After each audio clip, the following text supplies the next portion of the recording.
This is Julien, the French winemaking guy who makes wine videos here on YouTube. Yes, wine videos, and we are looking at how to pronounce the name of this French white wine grape variety grown in Bordeaux more than anything, but also in Australia in the Hunter Valley. We are looking at how to pronounce the name of this grape that is called Semillon.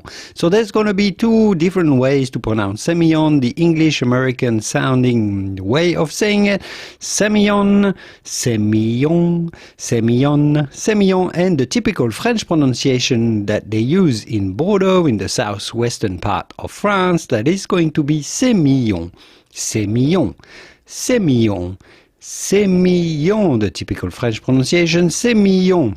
But it's be fine in English to say Semillon or Semillon, Semillon. For the typical French pronunciation, Semillon. I hope this video was useful. If it was, give it a quick thumb up before you go to support my work. And here is how to pronounce the cousin of Semillon, Sauvignon Blanc. Au revoir. Bye bye.